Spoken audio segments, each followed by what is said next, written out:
কত ভুল আপনি করেছেন, কত অন্যায় আপনি করেছেন, কত পাপ আপনার হয়েছে, কত মিথ্যা আপনি বলেছেন, কয় ওয়াক্ত নামাজ ছেড়েছেন, কয় লাখ টাকা ঘুষ খেয়েছেন, কত যৌতুক আপনি খেয়েছেন, কত মিথ্যা আপনি বলেছেন। আপনার পাপ যত বড় হোক, যত বিশাল হোক, যত বেশি হোক, আল্লাহর দয়ার পরিসীমা তার চাইতেও বড়। আপনার পাপ, আপনার অন্যায়, আপনার জুলুমগুলো যদি হয় খালের পানির সমান, বিলের পানির সমান, আল্লাহর দয়া সাগরের পানির সমান। আপনার পাপ যদি হয় সাগরের পানির সমান, আল্লাহর দয়া মহাসাগরের পানির সমান। আপনার পাপ আর অন্যায় যদি হয় পাহাড়ের সমান, আল্লাহর দয়া আকাশের সমান। আপনার পাপ যদি হয় আকাশের সমান, আল্লাহর দয়া আরশের সমান। এজন্য আল্লাহ বললেন, ইয়া আইয়ুহাল্লাযীনা আমানু তুবু ইলাল্লাহি তাওবাতান নাসুহা। ও আমার গোলাম, তুই তোর নিজেরে যত বেশি ভালোবাসিস তার চেয়েও আমি তোরে বেশি ভালোবাসি। তোর বাবা মা তোরে যত বেশি ভালোবাসে তার চেয়েও আমাদেরকে বেশি ভালোবাসে কে? আল্লাহ বললেন, ভালোবাসারে তৈরি করার পরে আমি 100 টুকরা করলাম। চিল্লায় বলেন, কয় টুকরা? 99 টুকরা ভালোবাসা আমি আল্লাহ নিজের মধ্যে রেখে দিলাম। 1 টুকরা ভালোবাসা গোটা বিশ্বের সবার মধ্যে আমি ভাগ করে দিলাম। 1 টুকরা ভালোবাসা পেয়ে আমাদের অবস্থা দেখছেন? আল্লাহ যদি 1 টুকরা না দিয়ে আমাকে 30 টুকরা দিত, কথা কন। 1 টুকরা না দিয়ে 80 টুকরা দিলে কি হইতো? কথা কয় না। আমাদের পাপগুলো ক্ষমা করে কে? চিল্লায় বলেন, কে? আল্লাহ ডেকে বলে, গোলাম আমি হলাম গাফিরুয যামব কাবিলুত তাওব। আমার কাজ হলো ক্ষমা করা, আমার কাজ হলো তওবা কবুল করা। শয়তানের কাজ হলো ওয়াসওয়াসা দেওয়া, আমাদেরকে ভুল পথে নিয়ে যাওয়া। আর আমাদের কাজ হলো ভুল করে ফেলা, আল্লাহর কাজ হলো ভুলগুলো মাফ করে দেয়া। আল্লাহ ডেকে বলে, গোলাম তোরা যদি ভুল না করতি, তোরা যদি পাপ না করতি, তোরা যদি অন্যায় না করতি, তোদেরকে ধ্বংস করে দিয়ে এমন একটা জাতি আমি এই দুনিয়ার বুকে তৈরি করতাম যারা সকালবেলা ভুল করে দুপুরে মাফ চাইতো, দুপুরে ভুল করে রাত্রে মাফ চাইতো, আজকে ভুল করে আগামীকাল মাফ চাইতো। আর আমি আল্লাহ গুনাহগুলো তাদের সব ক্ষমা করে দিতাম। ক্ষমা করে দিতে আল্লাহর বড্ড ভালো লাগে। বান্দা আল্লাহর কাছে বারবার চাক, চোখের পানি ছাড়ুক, এটা আল্লাহ পছন্দ করে। চোখের পানির যে কত পাওয়ার আপনি কল্পনাই করতে পারবেন না। অনুশোচনার চোখের পানি চোখ বেয়ে নাকের ডগা পেয়ে জমিনে পড়ার আগেই আল্লাহ এই বান্দারে মাফ করে দেয়। বিশ্বনবী ডেকে বলে, ও আমার উম্মতেরা শোনো, আল্লাহর কাছে দুনিয়ার মানুষদের 2 ফোঁটা পানি সবচেয়ে প্রিয়। 1 হলো জিহাদের ময়দানে রক্তের ফোঁটা, 2 হলো অনুতপ্ত বান্দার চোখের পানির ফোঁটা। এজন্য আল্লাহ ডেকে বললেন, গোলাম আমি যে তোদের কত ভালোবাসি তোর ধারণা নাই। চোখের পানি ছাড়, গুনার কথা স্মরণ কর, তওবা কর। তওবার মতো তওবা করলে সব গুনাহ মাফ করে দিতে পারে কে? বিশ্বনবী বলে, আমার কোনো গুনাহ নাই, তারপরেও প্রতিদিন 70 বারেরও বেশি আমি তওবা করি। আল্লাহে ইন্নী আস্তাগফিরুল্লাহ ওয়া আতুবু ইলাইহি আকসার মিন 70 মাররা। Could you imagine that? কল্পনা করছেন কোনদিন? যে নবীর গুনাহ নাই ওই নবী তওবা করে প্রতিদিন 70 বার, আকসার 70 বারেরও বেশি। আমার পড়া দরকার কয়বার? আপনার পড়া দরকার কয়বার? বিশ্বনবী 70 বারের বেশি বলে আমাদের পড়া দরকার কয়বার? আর আমরা প্রতিদিন পড়ি কয়বার? কথা কন। আমাদের ভুল হবে, ভুল হতে সমস্যা নাই, ভুল হয় মানুষের স্বভাব, কিন্তু ভুল হওয়ার পরে ভুলের উপর অটল থাকা যাবে না। শয়তান আর মানুষের মধ্যে এই মৌলিক পার্থক্য। শয়তান ভুল করে ভুলের উপরই আছে, ঠিক কিনা? ক্ষমা চায় নাই, কিন্তু আমরা সকালে ভুল করলে দুপুরে মাপ চাই কার কাছে? 19 সালে ভুল করলে 20 সালে মাপ চাই কার কাছে? মৃত্যুর আগ পর্যন্ত আমরা ক্ষমা চাইলে ক্ষমা করে দিবে কে? সব সময় 24/7 তওবার দরজা খোলা, 2টার সময় ছাড়া। ভালো করে মনে রাখবেন, মুখস্থ ঠোঁটস্থ যেন থাকে। 2টার সময় তওবা কবুল হয় না। চিৎকার করে বলেন, কয় সময়? 1 হলো বাদাল গারগারা, গারগারানি যখন আসে, মালাকুল মাউত যখন চলে আসে, মালাকুল মাউতরে যখন দেখে ফেলবেন তখন তওবা কবুল হবে নাকি? কথা কন। আল্লাহ বলে সময় শেষ, তার মানে বাদাল গারগারা তওবা কিন্তু আর কবুল হয়। এই হলো একটা। নাম্বার 2, বাদা তুলুই শামস মিন মাগরিবিহা। প্রতিদিন চাঁদোলাতে সূর্য কোন দিক দিয়ে ওঠে? কথা কয় না? পূর্ব দিকে। কিয়ামতের আগ দিয়ে সূর্য আর পূর্ব দিকে উঠবে না, পশ্চিম দিক থেকে উঠবে। যেদিন প্রভাতে পশ্চিম দিক থেকে সূর্য উঠবে, ওই দিন থেকে তওবার দরজাটারে বন্ধ করে দিবে কে? তার আগ মুহূর্ত পর্যন্ত জীবনে যত গুনাহ করেছি, অন্যায় করেছি, চোখের পানি ছেড়ে ক্ষমা চাইলে ক্ষমা করবে কে? শয়তান আল্লাহরে চ্যালেঞ্জ দিছে, আল্লাহ তুমি আমারে জাহান্নামে পাঠাবা, আমিও তোমার বান্দা করে লয়ে একসাথে জামাতে ঢুকমু। একা ঢুকবো না, একা যাব না, তোমার বান্দাদেরকে সবগুলারে জাহান্নামী বানায়া তারপরে ঢুকমু। তোমারে চ্যালেঞ্জ দিলাম, একটারও জান্নাতে ঢুকাইতে পারবা? আল্লাহকে তুই আমার চ্যালেঞ্জ দিলি?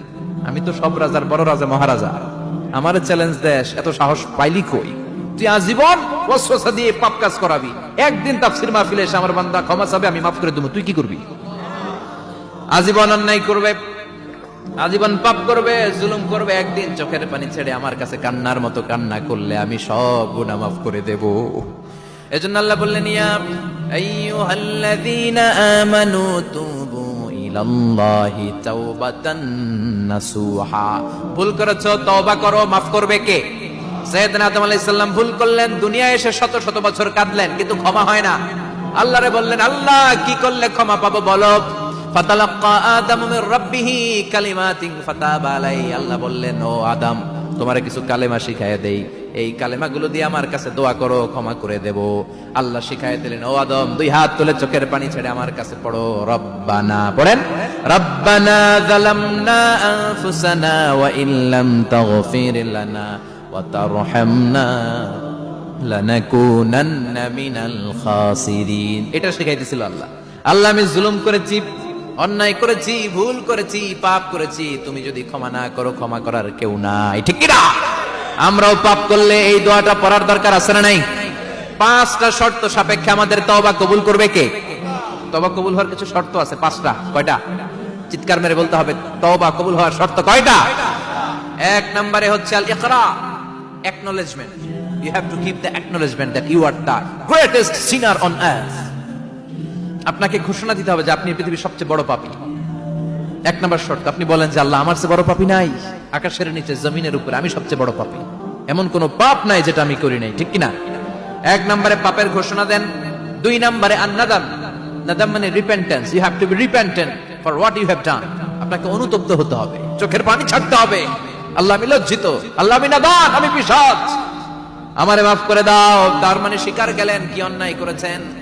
2 নম্বরে আপনি অনুতপ্ত হলেন। 3 নম্বরে স্টপ, যেই পাপ করতেছিলেন ওটা থামান। Stop what you have done, যেটা করতেছিলেন আগে থামান। আপনি সুদ খাইছেন, অনুশোচনা আসলো, মাফও চাইতেছেন, আবার সুদও খাইতেছেন, হবে? আপনি ঘুষ খেয়েছেন, তওবা শুরু করলেন, আবার ঘুষও খেয়ে যাচ্ছেন, হবে? থামেন, স্টপ। 3টা গেল। 4 number, to hate what you have done, ঘৃণা করতে হবে, যে পাপটা করেছেন মন থেকে ওই পাপটাকে ঘৃণা করতে হবে। 5 নাম্বার শর্ত হচ্ছে to determine that you never repeat this sin again in your life. আল্লাহর ওয়াদা দেন, কমিটমেন্ট দেন যে আল্লাহ, আমার জীবনে পারতপক্ষে এই পাপ জীবনেও করব না। চিৎকার করে বলেন, ঠিক কিনা? তার মানে আপনি স্বীকার যান, তারপরে আপনি অনুতপ্ত হবেন, যে পাপ করেছেন থামিয়ে দিবেন, পাপটারে মন থেকে ঘৃণা করবেন, আর আল্লাহরে ওয়াদা দিবেন, আল্লাহ আর করব না। এই 5টা শর্তের আলোকে তওবা করলে জীবনের সব গুনাহ মাফ করে দিবে কে? এজন্য আল্লাহ বললেন, ইয়া আইয়ুহাল্লাযীনা আমানু তুবু ইলাল্লাহি তাওবাতান নাসুহা। তওবার মতো তওবা করো, সব গুনাহ মাফ করতে পারে কে? তওবা করবেন তো? রাজি আছেন? কবে করবেন? এই মুহূর্তে তওবা করলাম, এই মুহূর্তে আল্লাহর কাছে ক্ষমা চাই, আল্লাহ জীবনের সব গুনাহ মাফ করে দাও। আমাদের দেশে তওবা করার জন্য হুজুর লাগে, কথা কন, পিসা হুজুর, বড় হুজুর, ছোট হুজুর, হাফেজ সাহেব লাগে না? হাফেজ সাহেব, ইমাম সাহেব, এদের ছাড়া নাকি তওবা হয় না। না, এটা ভুয়া কথা। আপনি অনুতপ্ত হন, আপনি চোখের পানি ছাড়েন, আপনি আপনার রবরে বলেন, ক্ষমা করে দিবে কে? ইমাম সাহেব আসতে হবে, শর্ত না। পীর সাহেব হুজুর এসে হুজুরের হাতে হাত রেখে তওবা পড়তে হবে, শর্ত না। আপনার রবরে ডেকে চোখের পানি ছেড়ে ক্ষমা চান, ক্ষমা করবে কে? আর প্রতিদিন শতবার পড়তে থাকবেন আস্তাগফিরুল্লাহ। আওয়াজ করে সবাই পড়েন আস্তাগফিরুল্লাহ, আর জোরে পড়েন আস্তাগফিরুল্লাহ। বিশ্বনবী বলেন, মান লাজিমাল ইস্তিগফার জাআলাল্লাহু লাহু মিন কুল্লি দিকিন মাখরাজা। সব সময় ইস্তিগফারের সাথে যে লেগে থাকবে, রব্বুল আলামিন তারে 5টা জিনিস দিবে। কয়টা? কথা কন, আরো জোরে সবাই বলেন, কয়টা? নাম্বার 1, জাআলাল্লাহু লাহু মিন কুল্লি দিকিন মাখরাজা। বিপদে পড়লে বিপদ থেকে উদ্ধার করবে কে? আমাদের তো কোনো বিপদ নাই, না? আছে? কত বিপদ, হ্যাঁ? রাস্তাঘাটে দুর্ঘটনা হতে পারে, যে কোনো সময় ভূমিকম্পে পড়তে পারি, বজ্রপাত পড়তে পারে না, ঠেড়া পয়রা মানুষ নাই, আছে না নাই? এই বিপদ আপদ থেকে আপনারা রক্ষা করবে কে? যদি আপনি ইস্তেগফারের সাথে আঠার মতো লেগে থাকেন। কিসের সাথে? কথা বলেন। ইস্তেগফারের সাথে লেগে থাকতে পারলে 1 নাম্বার হচ্ছে, বিপদে পড়লে আপনারে মুক্ত করে দিবে কে? দুই নাম্বার ওয়ামিন কুল্লি হাম্মিন ফারাজা, যে কোনো ধরনের টেনশন, হাইপার টেনশন থেকে বাঁচায়।